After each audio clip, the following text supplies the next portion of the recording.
Hey everybody, it's your boy MC Amazing once again coming at you with another TV FGC news spot which is starting right now.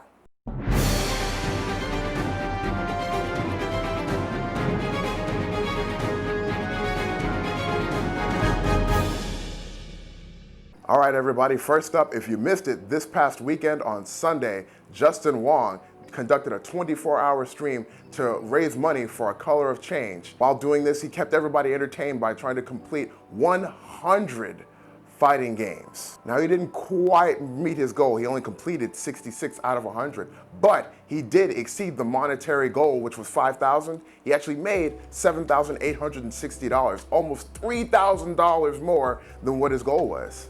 Other people in the community have also decided to make contributions to the cause in the wake of the injustices that are going on all across the country. It's great to see everybody coming together to fight for a cause such as this one. With the amount of support that this is getting, I'm sure that we'll be able to see some change in the future. Speaking of streaming, as many of you might have noticed, your Twitch streams might have gotten a little bit more quiet recently, and that's because the DMCA is running amok on Twitch at this very moment. It's made it to where playing music on your stream is almost impossible unless you own the ownership or the rights to the music. It's gotten to the point where several streamers have had to take drastic measures, such as deleting clips and VODs from months and months past just to avoid getting strikes on their channels. As a streamer, I myself am actually very affected by this. Now I understand that in the past, I've pretty much not been able to do this the entire time. They're just cracking down a lot more than they normally would, but it makes it a lot more difficult for to keep games that are really quiet, such as Among Us or Project Winter, really interesting when there's no music to be played in the back. There's no ambient music that you can add to it. It makes things a lot more difficult. And now, what am I supposed to do? Keep people engaged with my charisma and my jokes? Let us know what you think. Tell us in the comments section down below how you feel about the DMCA copyright strikes. But don't use any copyrighted music, please.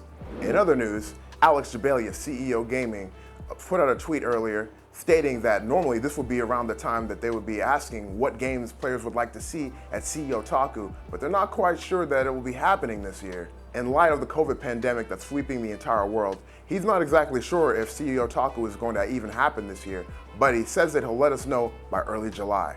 CEOtaku is one of the premier tournaments involving the anime fighter side of the fighting game community, so a lot of us, especially me, are hoping that they get to go through with it this year. Other tournaments have also had to cancel their future events, such as KIT, which has had to cancel events going all the way into 2021. KIT is also a staple tournament that takes place every year, and a lot of people are going to be very sad to see it not happen. KIT is now accepting donations and contributions in light of everything that's happening with the COVID pandemic. So please hit the donation link, which will be in the description below. Also, Hold Back to Block released his Killer Instinct documentary to stellar reception this week.